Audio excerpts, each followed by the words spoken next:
शुरू करते हैं। समय हुआ है 4:01 और डिस्कस करेंगे निफ्टी बैंक निफ्टी के लेवल्स को। ये मॉर्निंग डिस्कशन नहीं है, ये टैरिफ के जो इम्पैक्ट है उनको एक बार देखने का एनालिसिस है। मॉर्निंग डिस्कशन मॉर्निंग में आएगा तो उसके लिए वेट करिए। फ़िलहाल के लिए क्या देखते हैं, हम इंडाइसेस को देखेंगे एक बार के लिए। ठीक है, यूएस मार्केट की क्लोजिंग देखेंगे आप, you will be not surprise. जहाँ थे वहीं पे हैं, मतलब उनको एनालाइज करना है कि और कितना कैसा क्या इम्पैक्ट पड़ेगा। अब ये जो है ना रेसिप्रोकल टैरिफ लगे उसका क्या इम्पैक्ट पड़ेगा, कंट्रीज़ कैसा रिस्पॉन्ड करेगी, इसके लिए यूएस मार्केट वेट करेंगे।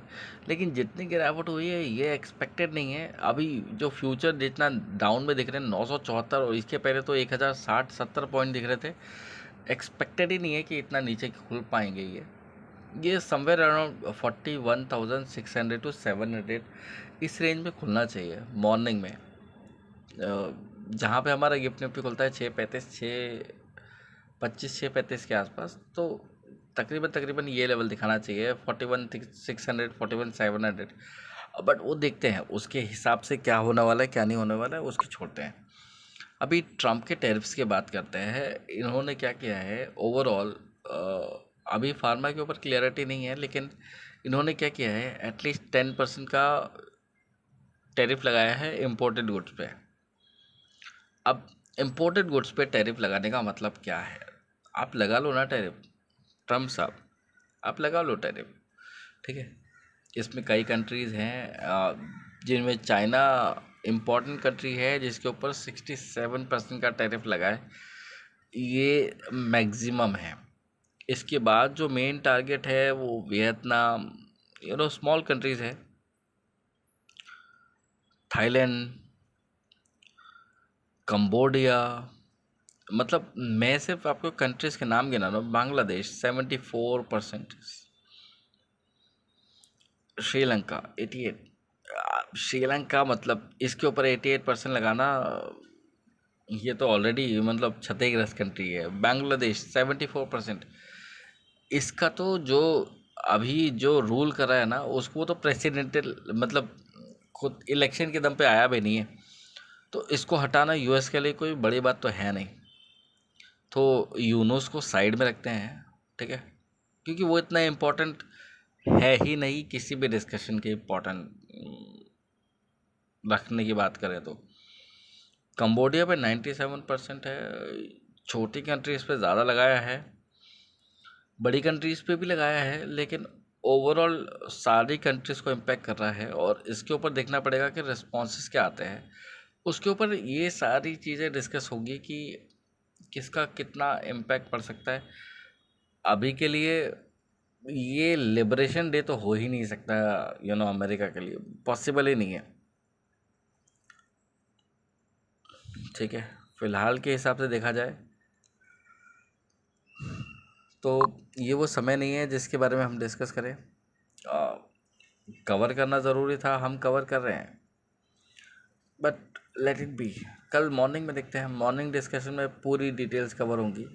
अदरवाइज़ OI डेटा एनालिसिस के बाद एक वीडियो आएगा जिसमें इसका डिटेल एनालिसिस होगा कि अब यूएस मार्केट किधर हेड कर रहे हैं।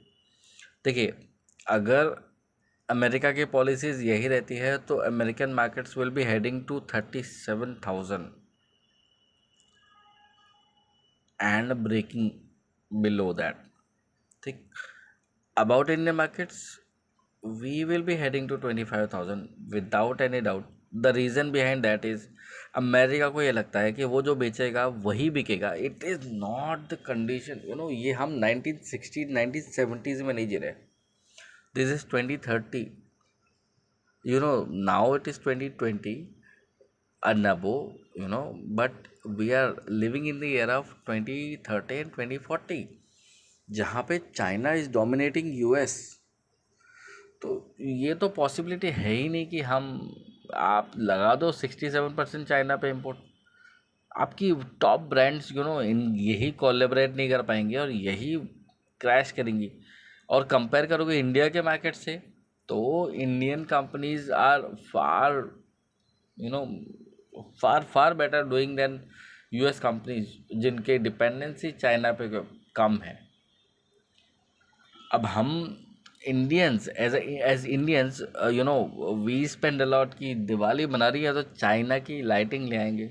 तो इस तरह की चीप प्रोडक्ट की बाइंग हम करते हैं तो वो हैबिचुअल है, उसको हम इम्पेक्ट नहीं कर सकते।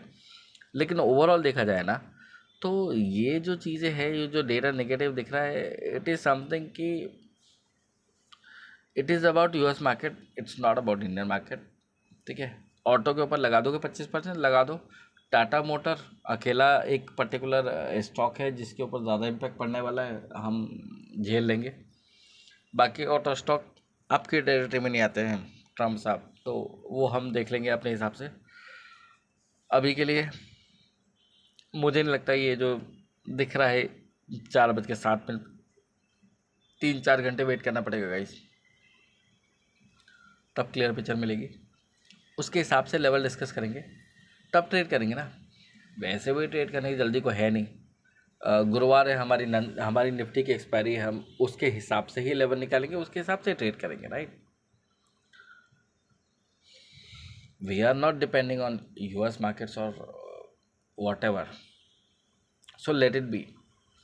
अभी के लिए इतना ही।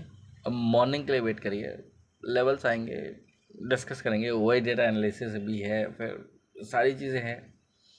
और मैं आपको ये चीज़ बता दूं, जो ये न्यूज़ आउटफ्लोज आ रहे हैं, ये एक्सपेक्टेड ही थे कि कहीं ना कहीं ये तो फिर भी ठीक है 20% का। ठीक है, किसी महानुभाव ने बोला था वो तो हम उससे काफ़ी दूर हैं। ठीक है, इट इज़ 10%, एटलीस्ट 10%, तो कहीं ना कहीं एक्सपेक्टेशन से कम है। पॉजिटिव ट्रिगर्स है, कैसे ट्रेड करना है इसको हम थोड़ा रुक के डिस्कस कर लेते हैं। 2-3 घंटे में कुछ हल्का भारी नहीं हो जाने वाला है ना। तो वेट करते हैं, let gift Nifty open and then we will decide. और अगर आज हमने अपना जो भी बॉटम टच किया, यहाँ से इंडियन मार्केट में बाइंग करनी है। The video I am recording is only for the purpose of buying on lows, right. 22,900, 23,100, ये वो लेवल था जिसके ऊपर हमने आपको सजेस्ट किया था कि आपको बाय करना है। ठीक है, अब ये रेसिप्रोकल वाला हो गया ना।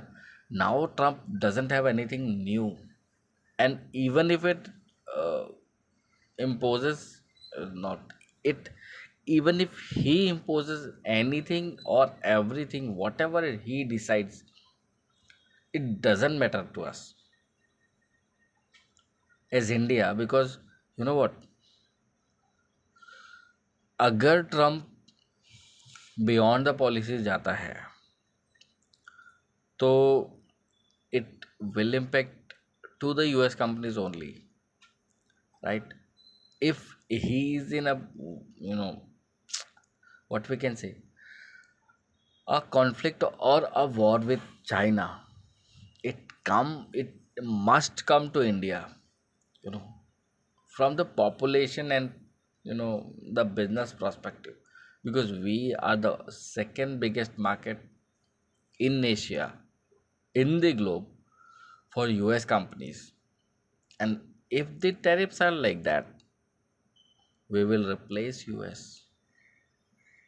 and we can do it any time. If Trump doesn't know it, it's the time to let the Trump know that we can replace Trump with other countries which we have. You know what? Except US, where we have the trade surplus of 37 trillion, somewhere around, I believe. ठीक है, हमारे पास US के साथ trade surplus है, क्योंकि US के लोग चीज़ें पसंद करते हैं। अब यूएस के लोगों को ट्रम्प को चीज़ें महंगी देनी है सस्ती देनी है, वो उसके ऊपर डिपेंड करता है। It is good for US economy, me be frankly saying. ठीक है, बट हमारे ऊपर टैरिफ लगा के ये ऐसी चीज़ें पॉसिबल नहीं होंगी। चाइना के ऊपर लगाए चलेगा, क्योंकि चाइना जो है ना वो एक ट्रैवलिंग कंट्री है। वो सपोज करो 10 रुपये की चीज़ को 1 रुपये में या 1.5 रुपये में देने के लिए तैयार है। तो definitely it's a threat for US, but we as an Indian we do not provide this kind of cheap things, and US relies on us कि हम जो भी मैन्युफैक्चर करते हैं, जो भी प्रोड्यूस करते हैं और जो भी सप्लाई करते हैं, that has a class, right? तो हम नहीं अफोर्ड कर पाएंगे चाइना के रेट्स पे 1.5 रुपये 2 रुपये में, तो that is not possible, right? 10 रुपये की चीज़ है तो एटलीस्ट 6-7 रुपये पड़ेगी, ताकि डिस्ट्रीब्यूटर को भी कुछ कुछ ना कुछ उसका शेयर मिले। तो जो ये टैरिफ वाली बात है, तो ये कंप्लीटली यूएस प्रोस्पेक्ट से अच्छी लग सकती है कुछ समय के लिए, but it's not good at all. तो देखना होगा कि क्या इम्पैक्ट पड़ता है यूएस इकोनॉमी पे। इसका तो इम्पैक्ट नेगेटिव पड़ने वाला है कि भाई तुम तो अपनी मनमानी करने की कोशिश कर रहे हो, तो एक आध वीक के लिए ना ये सब चीज़ें देखनी पड़ेगी।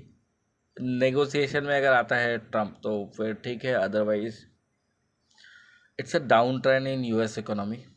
जैसा इसने 1 महीने पहले स्टेटमेंट दिया था कि मंदी में जा सकती है, अब बिल्कुल जाएगी यूएस इकोनॉमी मंदी में अगर यही चीज़ें चालू रहती है तो।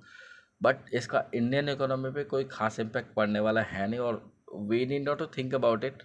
द रीज़न बिहाइंड, यूएस हमको नहीं चलाता। अगर यूएस के हिसाब से हम चल रहे होते तो हम अपना डेवलपमेंट फिर ना ठंडे बस्ते में रख के भूल जाते कि हमको कुछ भी खुद का भी करना है, राइट? तो लेट इट बी। सो ये वीडियो 11 मिनट का हो गया, मैं नहीं चाहता कि इसको ज़्यादा कंटिन्यू करूँ। वेट करिए, समवेयर अराउंड 7-7:30 आपको मॉर्निंग डिस्कशन मिल जाएगा, उसके हिसाब से चीज़ें डिसाइड करिए। और फिर during the day 9:50 and 1:50, 9:50 AM and 1:50 PM YouTube channel पे ओ आई डेटा एनालिस्ट आता है, उसके हिसाब से लेवल डिसाइड करिए, ट्रेड करिए। ये एक वीक के लिए अवॉइड करिए, एक वीक की बात भी नहीं है। वेडनेसडे ख़त्म हो गया, थर्सडे चालू हो गया, तो थर्सडे एंड फ्राइडे 2 ही दिन की बात है। मंडे से तो फिर ये सारी चीज़ें बैलेंस हो जानी है, तो फिर आपको किसी बात की फ़िक्र नहीं है और हमको किसी बात की फ़िक्र नहीं है, तो फिर उस हिसाब से डिस्कस करते हैं। अभी के लिए इतना ही है, ठीक है, मिलता हूँ।